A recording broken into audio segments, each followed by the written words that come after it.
Hello मेरे foodies, cookie फट with रानी में आप सभी का स्वागत है। तो आज मैं आपके साथ शेयर करूंगी मीठी बूंदी की रेसिपी जो हर किसी को पसंद है, वो भी बिना झारे के, बिना किसी चीज के। आप इसे बहुत ही आसानी से घर पे बना सकते हैं। तो इसे बनाने के लिए मैंने यहाँ पे लिया है राजधानी का बेसन, और जितना भी सामान इसके ऊपर बन रहा है ना, उसमें से हमें कुछ भी नहीं बनाना है। तो इस पैकेट को खोल लेते हैं। अब मैंने यहाँ पे भगोना ले लिया है क्योंकि हमें इस बेसन को घोलना है। तो आप कोई सा भी बर्तन ले सकते हैं। अब मैंने यहाँ पे लिया है 1 कटोरी बेसन, मतलब 1 कटोरी और लूंगी। 1 कटोरी मैं इसलिए बोल रही हूँ, ये नॉर्मल वही कटोरी है जिसमें हम सब्जी लेके खाते हैं ना, बस ये वही कटोरी है। वो स्टील में होती है, ये कांच में है। तो टोटल बेसन मैंने यहाँ पे इस्तेमाल किया है 2 कटोरी। आप 2 कटोरी से ज्यादा भी ले सकते हैं। अब डालेंगे 3 से 4 चुटकी बेकिंग सोडा। अब बेकिंग सोडा ही डालना है, पता चले कि आप बेकिंग पाउडर डाल दो। अब इसे बेसन में डाल के मिला देंगे। अब बारी है इसके अंदर पानी मिक्स करने की। तो यहाँ पे मैंने आधा ग्लास पानी लिया है, और ये सारा आपको एक साथ नहीं डालना है, थोड़ा थोड़ा करके ही हम इसके अंदर पानी ऐड करेंगे और फिर से मिक्स कर देंगे। तो जिस तरह से हम पकौड़े बनाते हैं और आधा ग्लास पानी एक साथ डाल देते हैं ना, वैसा नहीं करना है, थोड़ा थोड़ा करके हम डालेंगे। तो ये देखो, ये गाढ़ा हो गया। तो थोड़ा सा पानी मैं इसके अंदर और डालूंगी और फिर से अच्छे से मिलाएंगे। तो बस थोड़ा थोड़ा करके ही ना हमें इसके अंदर पानी डालना है और इसे फिर अच्छे से मिक्स करना है।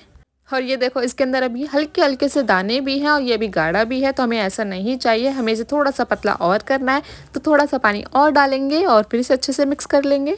आपको पता है, मेरी मम्मी जब कढ़ी बनाती है ना, तो वो इसे इतना फेंटती हैं जितना अभी मैं फेंट रही हूँ। और जब वो कढ़ी के लिए पकौड़ी बनाती है ना, तो एकदम फूली फूली बनती है और गोल में बनती हैं।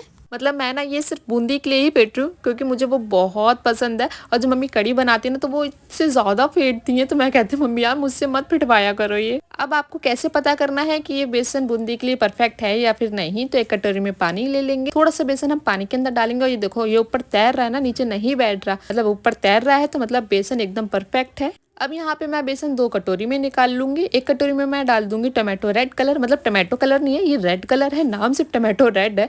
तो थोड़ा सा इसके अंदर कलर डालने के बाद इसे अच्छे से मिक्स कर देंगे। तो मैं इसे बनाऊंगी 3 कलर में, ग्रीन, रेड और येलो। तो ये तो अच्छे से मिक्स हो चुका है। थोड़ा सा बेसन मैं डालूंगी दूसरी कटोरी में और इसमें मैं डालूंगी ग्रीन कलर। तो कुछ बूंदे मैंने इसके अंदर ग्रीन कलर की डाल दी है और इसे भी अच्छे से मिला देंगे। और ये देखो कितना बेहतरीन, कितना प्यारा ग्रीन कलर आया है।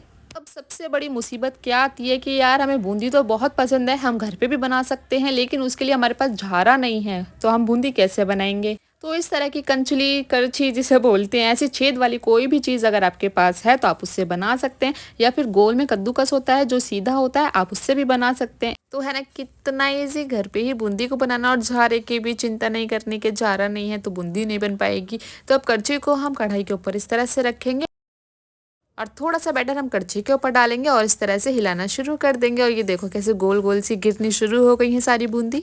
और गैस का जो फ्लेम है उसे मीडियम ही रखना है, लो नहीं रखना है। लो रखोगे तो सारा ऑयल बूंदी के अंदर भर जाएगा और कुछ ही मिनटों में ये अच्छे से फ्राई भी हो जाएंगी। तो बस हमें यहीं तक इसे फ्राई करना है और सारी बूंदी को बाहर निकाल लेंगे। तो अब आप बताइए कि बूंदी को घर पे बनाना मुश्किल है या फिर आसान है? ये कमेंट करके ज़रूर बताना, जब तक मैं सारी बूंदी निकाल लेती हूँ। इसी तरह से हम कड़छी के ऊपर थोड़ा सा बेसन और रखेंगे और इसे इसी तरह से कढ़ाई के ऊपर मार सकते हो या फिर आप हाथ से भी कर सकते हो। वैसे ये आप अकेले भी कर सकते हो, लेकिन मम्मी आगे तो मम्मी ने कहा मैं तेरी हेल्प करा देती हूँ। तो एक हाथ से मैंने कढ़ाई पकड़ ली और दूसरे हाथ से मैंने कड़छी पकड़ ली थी और मम्मी बार बार डाल रही थी। और अगर आपको लग रहा है कि ये आप अकेले नहीं कर सकते हो तो आप किसी की भी हेल्प ले सकते हो।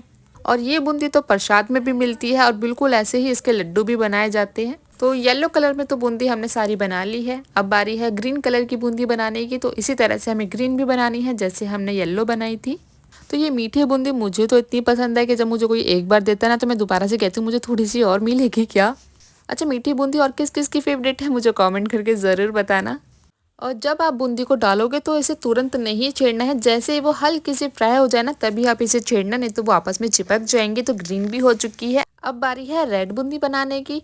अरे मैं ना बाद में भूल जाऊंगी, इसलिए ना मैं ये आपको पहले ही बता देती हूँ कि अगर आप मेरे चैनल पर नए हैं ना, तो चैनल को सब्सक्राइब करना बिल्कुल भी मत भूलना, ताकि ऐसे ही आपको अच्छी अच्छी टेस्टी सी रेसिपी रोज़ देखने को मिले।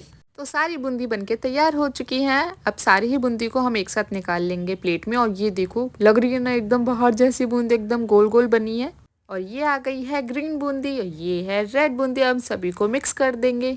बिल्कुल इसी तरह से ना आप रायते के लिए भी बूंदी को बना सकते हो। तो आपको भी पता चल गया ना कि ये बूंदी कैसे बनाई जाती है। और ये बूंदी बहुत क्रिस्पी भी बनी है। तो अब हमें क्या करना है, इस बूंदी के लिए चाशनी बनानी है। तो मैंने कढ़ाई ले ली है और ये ली है 1/3 कप कटोरी चीनी। और ये चाशनी ना ही तो हमें एक तार की बनानी है और ना ही दो तार की बनानी। तो पहले हम इसके अंदर पानी डाल देते हैं। मैंने यहाँ पे लिया है 1 गिलास पानी। ये चाशनी हमें बनानी है जिस तरह से रसगुल्ले की चाशनी होती है, गुलाब जामुन की चाशनी होती है, बस उसी तरह से हमें इसकी भी चाशनी बनानी है। अगर ये बूंदी आप प्रसाद के लिए बना रहे हो तो एक्स्ट्रा कुछ भी मत डालना, आप इलायची पाउडर डाल सकते हो इसके अंदर। तो आप चाशनी को चेक कर लेते हैं कि चाशनी अच्छे से तैयार हुई है या फिर नहीं। तो हल्की सी ना हम इसे चमचे में ले लेंगे और फूंक मार के लेना, क्योंकि चाशनी ना बहुत जल्दी हाथ जला देती है।